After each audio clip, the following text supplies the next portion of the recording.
ज्योतिर्मय media house सविनय सादर करत आहे श्री अरविंद आणि श्री माताजी यांच्या तत्वज्ञानावर आधारित एक चिंतन. पूर्णयोगाचे अंतरंग. नमस्कार. आज आपण एका खास विषयावर बोलणार आहोत. श्री अरविंद यांच्या लेखनानुसार भक्तांचे वेगवेगळे प्रकार. आणि यासाठी आपण त्यांच्या भक्तांचे प्रकार अज्ञानाकडून ज्ञानाकडे या लेखनातले काही उतारे बघणार आहोत. बरोबर. आपला उद्देश काय आहे की भक्तीच्या या वेगवेगळ्या छटा समजून घेणं आणि महत्वाचं म्हणजे अज्ञानाकडून ज्ञानाकडे हा जो प्रवास होतो भक्तांचा तो कसा असतो. आणि इथेच श्री अरविंद एक खूप इंटरेस्टिंग गोष्ट सांगतात ना. अगदी. ते म्हणतात की जी अगदी सुरुवातीची म्हणजे अज्ञानजन्य भक्ती असते तिला कमी लेखू नका. ती ज्ञान मार्गाची पहिली पायरी आहे असं ते मानतात. त्यात एक निरागसता असते, लहान मुलासारखी. हे महत्वाचं आहे कारण बरेचदा लोक अशा भक्तीला जरा कमी लेखतात. बरोबर. मग सुरुवात याच अज्ञानजन्य भक्तीपासून करूया. पहिला प्रकार ते सांगतात आर्त भक्त. हे कोण असतात नक्की? आर्त म्हणजे सोप्या भाषेत संकटात सापडलेला किंवा खूप दुःखी असलेला. ओके. भक्त देवाला का बोलावतो? तर दुःखातून त्रासातून बाहेर पडायला. त्याची प्रार्थना, त्याचं भजन हे सगळं मदतीसाठी असं. एक प्रकारची हाक असते ती. म्हणजे त्याला फक्त सुटका हवी असते. अगदी. त्या क्षणी त्याला तत्वज्ञान वगैरे नको असतं, फक्त त्या परिस्थितीतून बाहेर पडायचंय. ठीक आहे. आणि दुसरा प्रकार अर्थार्थी भक्त. हा कसा वेगळा आहे आर्तभक्तापेक्षा? अर्थार्थी नावाप्रमाणेच ज्याच्या मनात काहीतरी अर्थ आहे, म्हणजे काहीतरी हेतू आहे. हेतू म्हणजे काही मिळवायचं असतं त्यांना. काही असू शकतं. धनसंपत्ती, प्रसिद्धी, जगातले आनंद किंवा युद्धात विजय, अगदी मोक्षसुद्धा. अच्छा. त्यांच्या प्रार्थनेत, भजनात एक प्रकारची अपेक्षा असते, देवाणघेवाण. कधीकधी ते देवाला सांगतात की आमची इच्छा पूर्ण झाली तर आम्ही हे करू ते करू, म्हणजे प्रलोभन दाखवतात. इच्छा पूर्ण नाही झाली तर? मग मात्र गडबड होते. ते देवाला दोष देतात. आणि काही इतके टोकाला जातात की देवावरचा विश्वासच उडतो त्यांचा, नास्तिक बनतात. पण इतकं सगळं असूनही श्री अरविंद म्हणतात की यांचा तिरस्कार करू नका. हो, हीच तर गंमत आहे.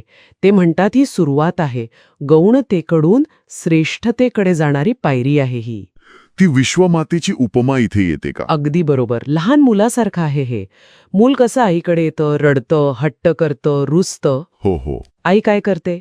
ती सगळं सहन करते, हसून त्याला जवळ घेते. तसंच विश्वमाता या अज्ञानी भक्तांचे सगळे मूड्स, त्यांचे राग, रुसवे, फुगवे सहन करते. कारण तिला माहीत आहे हा एक टप्पा आहे. म्हणजे हा प्रवास पुढे जातो. अज्ञानमार्गी भक्तीनंतर येतात ज्ञानमार्गी भक्त. त्यातला पहिला जिज्ञासू भक्त. म्हणजे ज्याला जिज्ञासा आहे, जाणून घ्यायची इच्छा आहे. त्याच्या प्रार्थनेत काय बदल होतो मग? त्याला देवाबद्दल, सत्याबद्दल, स्वतःबद्दल, स्वबद्दल जाणून घ्यायचंय. त्याची प्रार्थना, त्याचं भजन हे ज्ञानासाठी असतं, चेतना विकसित करण्यासाठी असतं. अच्छा, म्हणजे शोध सुरू होतो येथे. अगदी. सत्याचा शोध. आणि मग येतो शेवटचा टप्पा, ज्ञानी भक्त. इथपर्यंत पोचल्यावर काय होतं? ज्ञानी भक्त म्हणजे ज्याला ते ज्ञान मिळालंय, ज्याला स्वतःच्या स्वची ओळख पटलेली आहे. त्याची जाणीव स्थिर झालेली असते. अगदी. पक्की, स्थिर, सुस्थिर. त्याला आता काही मिळवायचं नाहीये, काही टाळायचं नाहीये. मग त्याची प्रार्थना, भजन ते आता गरजेतून किंवा अपेक्षेतून येत नाही. ते सहज येतं, कृतकृत्यतेतून येतं. म्हणजे आत हृदय भरून आलेलं असताना त्यातून ते आपोआप बाहेर पडतं. आनंद आणि प्रेमाची ती एक अभिव्यक्ती असते. खूपच सुंदर. आता या सगळ्या प्रकारांबद्दल भगवद्गीतेत काय म्हटलंय? गीता खूप उदार आहे या बाबतीत. ती म्हणते की हे चारही प्रकारचे भक्त, आर्त, अर्थार्थी, जिज्ञासू आणि ज्ञानी सगळेच उदार आहेत, विशाल हृदयाचे आहेत. म्हणजे सगळेच देवाला प्रिय आहेत? हो. भगवंत म्हणतात हे सर्व मला प्रिय आहेत. कुणालाही कमी लेखायचं नाही. प्रत्येकाचा मार्ग स्वीकारला जातो. पण मग काही क्रम आहे का? कोण श्रेष्ठ? हो, तेही गीतेत स्पष्ट आहे. जरी सगळे प्रिय असले तरी ज्ञानी भक्ताचा क्रमांक सर्वोच्च आहे. सर्वात वर. कारण गीता म्हणते ज्ञानी भक्त आणि मी म्हणजे देव तत्वता एकच आहोत. ज्ञानी म्हणजे माझा आत्माच आहे असं भगवंत म्हणतात.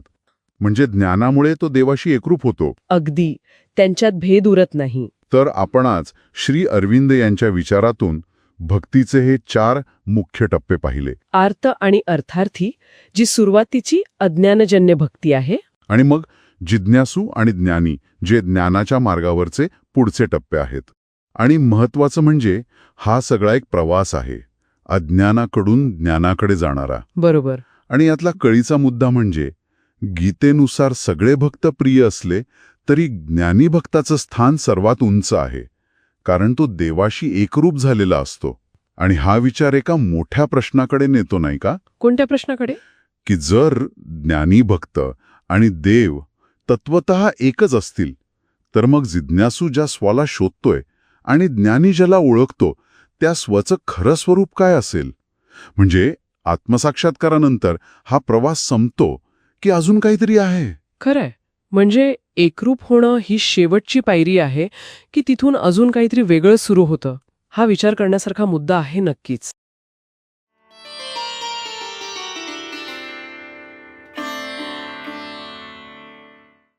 धन्यवाद. उद्या पुन्हा भेटूया आपल्या ऑरो मराठी चॅनलवर.